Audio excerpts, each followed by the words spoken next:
आज हम बात करेंगे चीन की क्रांति पे। चीन की क्रांति काफी इंपोर्टेंट क्रांति हुई थी और इससे TRE 1, TRE 2 और TRE 3 तीनों में क्वेश्चन पूछे गए थे।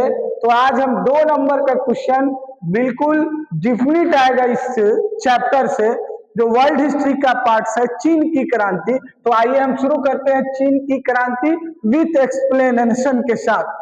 सबसे पहला क्वेश्चन है कि जब मार्को पोलो ने चीन का दौरा किया था तब वहां का शासक कौन था?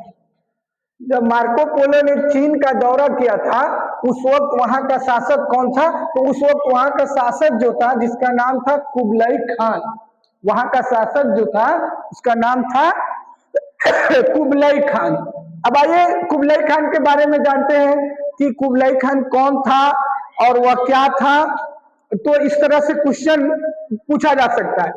मार्को पोलो एक वेनिस के निवासी थे। ये भी क्वेश्चन आ सकता है कि मार्को पोलो कहाँ के निवासी थे? तो मार्को पोलो वेनिस के निवासी थे। उनकी चीनी यात्रा के समय चीन का शासक कुबलाई खान था। अब दूसरा क्वेश्चन पे आते हैं कि चीनी लोक गणराज्य की स्थापना किस वर्ष हुई? चीनी लोक गणराज्य की स्थापना का कोई ऑथेंटिक सबूत नहीं मिलता है, क्योंकि इस गणराज्य में डॉक्टर सन यात सेन इसके पहले राष्ट्रपति हुए थे, लेकिन 12 फरवरी 1912 को इन्होंने त्याग पत्र सौंप दिया था। तो आइए इसके बारे में पूरा एक्सप्लेनेशन जानते हैं। चीन में 1911 में हुई क्रांति के परिणाम स्वरूप किंग राजवंश का पतन हो गया था। किंग राजवंश जो 30 सालों से भी ऊपर से राज करते थे, उसका पतन हो गया था। जनवरी 1912 को चीनी गणराज्य की स्थापना हुई। डॉक्टर सन यात सेन राष्ट्रपति बने। डॉक्टर सन यात सेन ने 12 फरवरी 1912 को इन्होंने क्या कर दिया था? त्याग पत्र चीनी गणतंत्र को सौंप दिया। उसके बाद चीनी गणतंत्र का नया राष्ट्रपति युआन शिकाई को बनाया गया। युआन शिकाई को बनाया गया। अब आते हैं तीसरे क्वेश्चन की ओर। सन यात सेन किस देश से संबंधित है? तो सन यात सेन चीन से संबंधित है और यह चीन के पहले राष्ट्रपति भी थे और इसे चीन का राष्ट्रपिता भी माना जाता है। डॉक्टर सन यात सेन का जन्म 12 नवंबर 1866 को जियांगसन ग्वांगडोंग प्रांत चीन में हुआ था। इसकी मृत्यु 12 मार्च 1925 को बीजिंग चीन में हुई। यह चीनी राष्ट्रवादी पार्टी का एक नेता था। इन्हें आधुनिक चीन का पिता भी माना जाता है। जिस तरह से महात्मा गांधी को राष्ट्रपिता माना जाता है, उसी तरह से आधुनिक चीन का पिता किसे कहा जाता है? तो डॉक्टर सन यात सेन को कहा जाता है। अब क्वेश्चन नंबर 4 की ओर आते हैं। चीन का प्रथम राष्ट्रपति कौन था?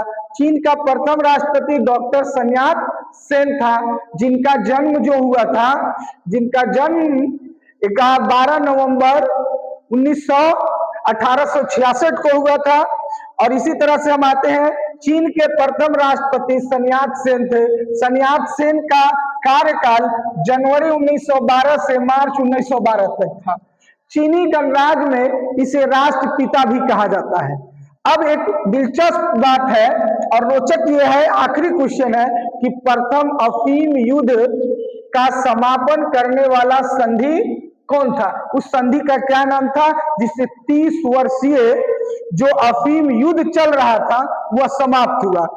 तो उस अफीम युद्ध समाप्त होने वाली संधि का नाम था ननकिंग। ये संधि हुई थी इंग्लैंड और चीन के बीच, जो 30 वर्षीय युद्ध चल रहा था, और उस युद्ध की समाप्ति के लिए यह संधि हुई थी। अफीम युद्ध किन 2 देशों के बीच हुआ था? तो अफीम युद्ध जो हुआ था चीन और इंग्लैंड के बीच हुआ था। इस तरह से इस चैप्टर का जो मोस्ट इंपोर्टेंट क्वेश्चन था, जिसको मैंने विथ एक्सप्लेनेशन के साथ मैंने आपके सामने बताया। अगर आपको यह वीडियो अच्छा लगता है, अगर आप हमें YouTube पे देख रहे हैं तो आप द हिंद की आवाज चैनल को सब्सक्राइब करें।